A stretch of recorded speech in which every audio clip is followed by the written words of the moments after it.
y va.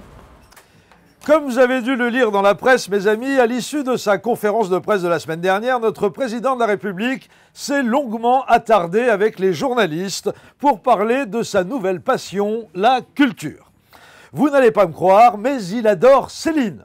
Non, non, non, non, pas Céline Dion, Louis Ferdinand. Il a lu Le Voyage au bout de la nuit et ça lui a énormément plu. Déjà il y a 2 ans, Carlita lui avait fait tout tout Zola. C'est lui-même qui l'avait révélé dans une interview. La série des Rougon-Macquart, c'est passionnant, qu'il avait dit. Les Rougon, tout à fait. Après Zola, Carlita lui a fait lire tout Proust, sans déconner. Soyons justes, il avait déjà vu le film au cinéma. Bah oui, c'est sorti au cinéma depuis longtemps, à la recherche du temple perdu. Vous l'avez pas vu? Si, bien sûr. Mais en bouquin, c'est très différent. Par exemple, dans la version papier, il n'a pas retrouvé le personnage d'Indiana Jones, notre président. Ça l'a un peu déçu. En tout cas, c'était un bel effort, passer directement de la fréquentation intensive de Patrick Balkany à celle du baron de Charlus. C'est une sacrée gymnastique intellectuelle.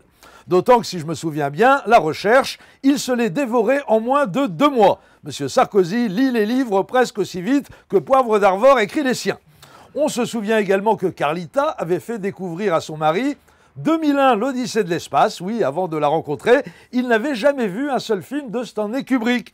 Sarkozy, c'est le seul gars que je connaisse qui soit passé par un mannequin pour accéder à la culture. C'est un peu comme si on nous apprenait que Mitterrand a découvert Chardonne en fréquentant Denise Fabre. Même Giscard, il n'a pas attendu qu'on lui présente Daniel Gilbert pour lire Raymond Aron. À titre personnel, j'imagine difficilement aller me faire dédicacer mon édition originale du Capital de Marx par Laurent Romeshko. À l'extrême limite, je le ferai faire par PPDA. Bah oui, c'est lui qui l'a écrit, vous ne le saviez pas. Bref, notre président de la République est devenu un cinéphile accompli. Figurez-vous que Carlita vient de lui faire découvrir d'un seul coup Pasolini, Visconti et Rossellini. Je cite la presse citant Sarko la semaine dernière. Théorème, c'est formidable, et le guépard mort à Venise, voyage en Italie, en plus, ça se termine bien. Fin de citation.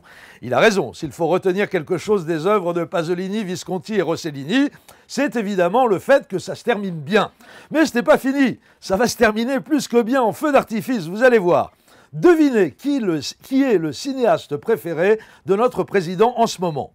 Le Danois Carl Theodor Dreyer. Yes! Bon, vous n'avez pas vu son Jeanne d'Arc à Dreyer? Je vous le recommande, c'est une tuerie. Je ne vous cacherai pas que le cinéma de Dreyer n'est pas dénué d'une certaine austérité toute calviniste. Comparé à lui, Bergman, c'est Danny Boone. Et c'est le cinéaste préféré de M. Sarkozy. Ça, c'est une information. Avec ses potes Jean Reno et Christian Clavier, ils doivent se faire des soirées plateau devant un bon Coris Maki, plus 1 ou 2 Lars von Trier pour faire glisser. Et pour digérer la pizza, Carlita leur fait une lecture de la célèbre conférence de Serge Danet sur l'expressionnisme allemand dans l'entre-deux-guerres. Youpi! Non, sérieusement, Monsieur le Président, si vous kiffez Karl Dreyer, il faut absolument que vous découvriez Mizoguchi.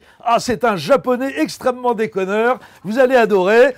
Bon, je ne suis pas certain que tous ces films se terminent aussi bien que ceux de Rossellini, mais sous des dehors hiératiques, il pratique un humour résolument pince sans rire. À visionner en VO, sans les sous-titres naturellement, c'est encore meilleur, vous n'aurez qu'à demander à Chirac de venir vous faire la traduction simultanée.